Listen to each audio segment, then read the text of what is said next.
Assalamualaikum warahmatullahi wabarakatuh. Di sini kami dari kelompok 7 ingin mempresentasikan hasil tugas kami yaitu kontrol kualitas jamu MAH atau gangguan lambung.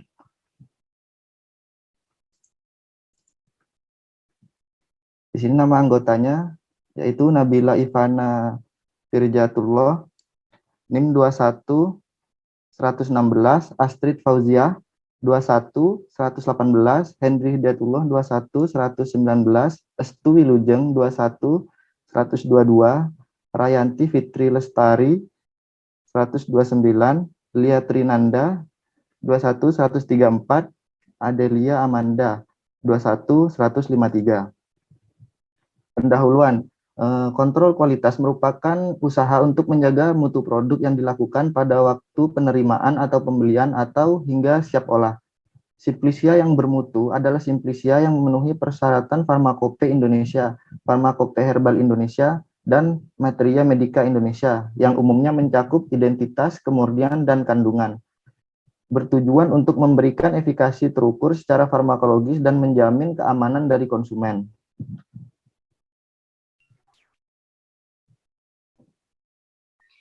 Selanjutnya yaitu uji persyaratan mutu obat tradisional. Kontrol kualitas sediaan jamu harus memenuhi beberapa parameter uji. Persyaratan mutu obat tradisional yaitu 1. Parameter spesifik meliputi kandungan senyawa atau golongan senyawa yang bertanggung jawab terhadap aktivitas farmakologis.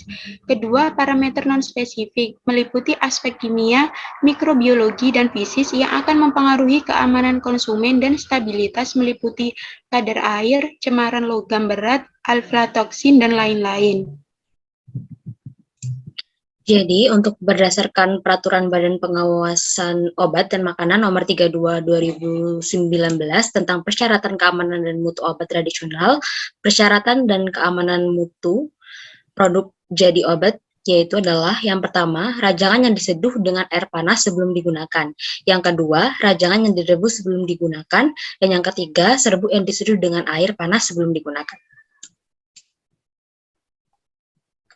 Rajangan yang diseduh dengan air panas sebelum digunakan dengan parameter dan persyaratan dari organoleptiknya, yaitu adalah bentuk, rasa, bau, dan warna. Kadar air 10%, uji cemaran mikroba, angka lab yang total sebesar kurang dari sama dengan 5 kali 107 koloni per gram, angka kapang khamir AKK kurang dari sama dengan 5 kali 105 koloni per gram, E. coli kurang dari 10 koloni per gram, angka Enterobacteriaceae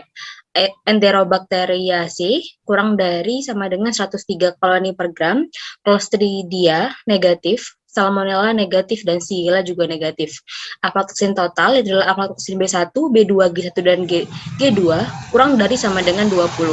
Cemaran logam berat adalah Pb atau timbal kurang dari 10 mg, kemudian kadmium atau CD kurang dari 0,3 mg per kilogram, arsen atau AS, yaitu adalah kurang dari 5 mg per kilogram, serta raksa atau Hg kurang dari 0,5 mg per kilogram. Dengan bahan tambahannya dapat berupa pemanis alami, misalnya adalah gula, sorbitol, mannitol, isomalt, glikosida, steviol, maltilol, laktilol, xilitol, dan eritrol. Pemanis buatan lainnya contohnya adalah asesulfam K, aspartam, kalium sakarin, dan sukralosa. Kemudian untuk rajangan yang direbus sebelum digunakan, organoleptik dan kadarnya juga sama. Kemudian untuk uji cemaran mikrobanya juga memiliki nilai yang sama. Untuk aflatoksin totalnya yaitu adalah sebesar kurang dari 20, dengan cemaran logam berat yaitu adalah Pb kurang dari 10 mg per kilogram, kadmiumnya juga 0,3 mg per kilogram, arsen kurang dari 5 mg per kilogram, dan raksa kurang dari 0,5 mg. Dengan bahan tambahan dan juga pemanis buatan lainnya juga sama dengan yang sebelumnya. Untuk serbuk yang diseduh dengan air panas sebelum digunakan memiliki perbedaan pada keseragaman bobot, yaitu adalah dari 10 kemasan primer, tidak lebih dari 2 kemasan yang masing-masing bobot isinya menyimpang dari tabel, dan tidak satu kemasan pun yang bobot isinya menyimpang 2 kali lipat dari tabel.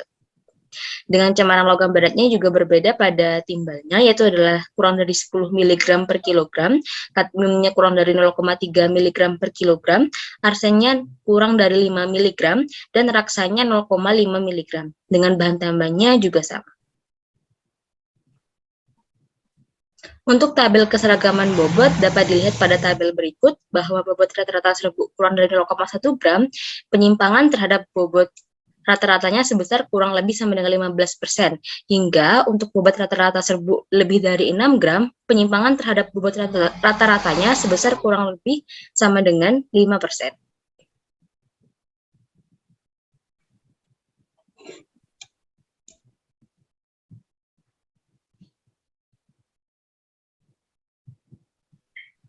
Rintang kunyit atau Curcuma domestica. Next.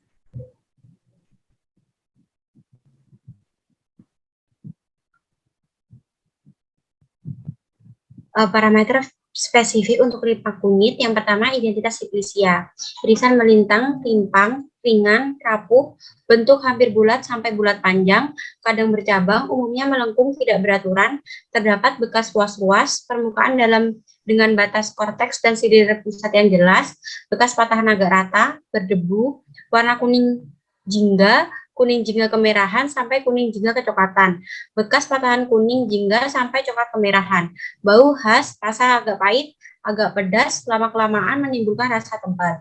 Yang kedua, uji organoleptis ekstrak.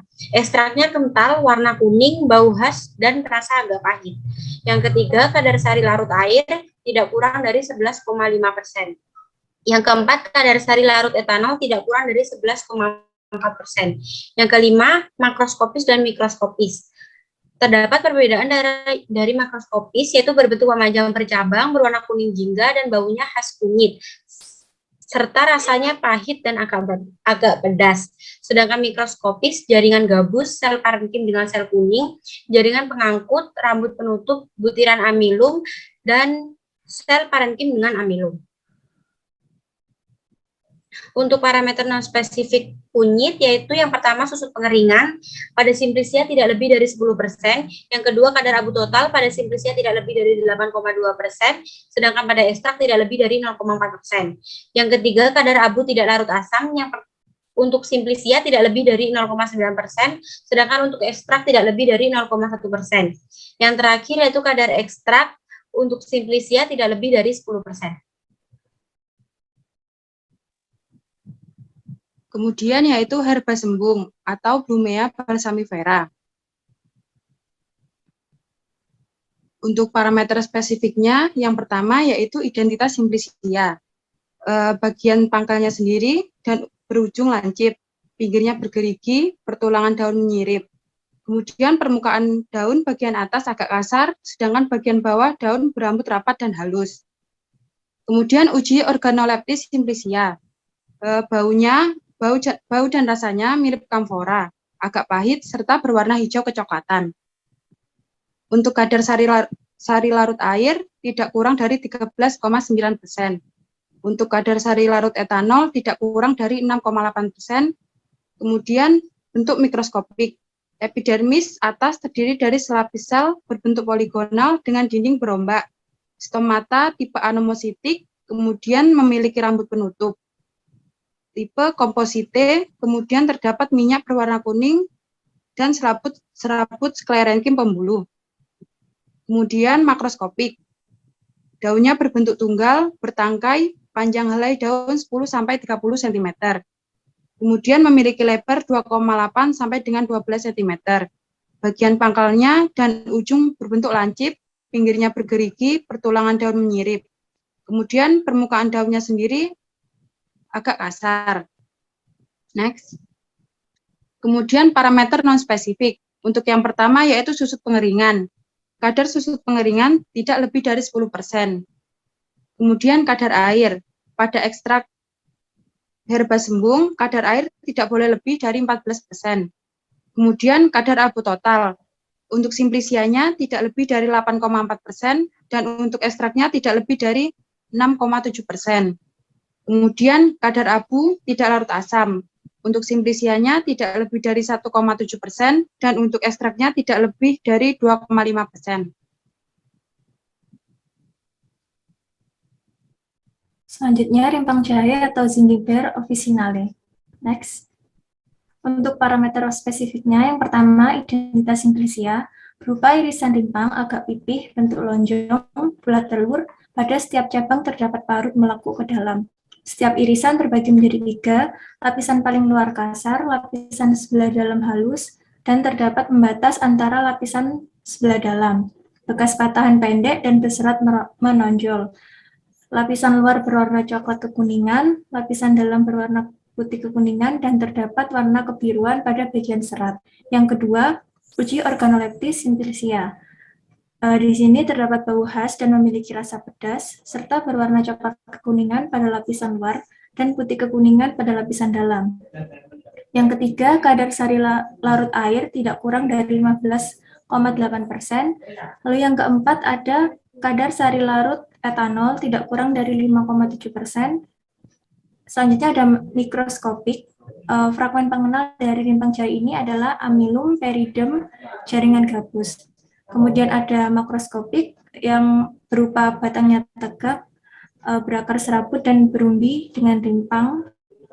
Next. Untuk selanjutnya, parameter non-spesifik. Di sini yang pertama ada susut pengeringan untuk simplicia tidak lebih dari 10%. Yang kedua ada kadar abu total untuk simplicia tidak lebih dari 4,2%. Untuk ekstrak tidak lebih dari 7,6%. Yang ketiga ada kadar abu tidak larut asam. Untuk simplicia tidak lebih dari 3,2%. Untuk ekstrak tidak lebih dari 1,9%. Dan yang keempat ada kadar air. Untuk ekstrak tidak boleh lebih dari 10%. Selanjutnya adalah jintan hitam, yaitu adalah Nigella sativa L. Next. Jadi untuk parameter spesifik, lebih tepatnya adalah bijinya atau biji jintan hitam, di mana untuk bijinya agak keras, memiliki bentuk limas ganda dengan kedua ujung meruncing. Limas yang satu lebih pendek daripada yang lain, bersudut 3 hingga 4, panjangnya 1,5 mm, hingga 2 mm, lebarnya lebih kurang 1 mm, permukaan luar berwarna hitam kecoklatan, hitam kelabu hingga hitam, berbintik-bintik kasar, berkerut kadang dengan beberapa rusuk membujur dan melintang. Pada penampang melintang biji terlihat kulit biji yang berwarna coklat kehitaman hingga hitam. Endosperm berwarna kuning kemerahan, kelabu atau kelabu kehitaman, di mana lembaganya berwarna kuning pucat hingga kelabu. Untuk organoleptisnya, konsistensi dari ekstraknya itu adalah ekstraknya cair dikarenakan mengandung banyak dari minyak atsiri, dan bau khasnya dan rasa pahitnya warna coklat kehitaman. Kadar sari larut air tidak kurang dari 22%, dan kadar sari larut etanol tidak kurang dari 18%. Tampak pada gambar penapang melintang dari biji jintan hitam. Next. Kemudian untuk makroskopis dan mikroskopisnya, makroskopisnya biji agak keras berbentuk limas ganda dengan kedua ujung meruncing, permukaan luar berwarna kelabu kehitaman, berbintik kasar, berkerut kadang dengan beberapa rusuk membujur atau melintang. Panjangnya 1,5 hingga 2 mm dengan lebar 1 kurang dari 1 mm. Mikroskopiknya yaitu adalah berupa epidermis luarnya itu terdiri atas selapis sel yang termampat memanjang, dinding tipis berwarna coklat muda. Sel parenkematik berbentuk memanjang, termampat, tidak berwarna atau kehijauan dengan silem dan floem. Selapis sel persegi 4 hablur berbentuk prisma besar, dan endosperm bentuk poligonal, dinding tipis tidak berwarna dan berisi aleuron. Pada gambar kiri tampak mikroskopik fragmen epidermis yang bagian dalam. Terlihat bahwa dari selnya itu panjang dan memampat. Next. Untuk parameter non-spesifik, yang pertama adalah sudut pengeringan. Untuk simplicia tidak lebih dari 10%, kadar abu totalnya untuk simplicia tidak lebih dari 8%, kadar abu tidak larut asam untuk simplicia tidak lebih dari 1,3%, kadar air ekstrak tidak lebih dari 19,1%, bahan organik asing tidak lebih dari 2%, dan rendemen minyak atsiri berwarna putih, jernih, dan berbau aromatik. Semakin banyak persen rendemen yang didapatkan, maka semakin baik, terkait dengan lama dan cara penyimpanan. Next. Mungkin sekian dari kelompok kami, kurang lebihnya kami mohon maaf. Assalamualaikum warahmatullahi wabarakatuh.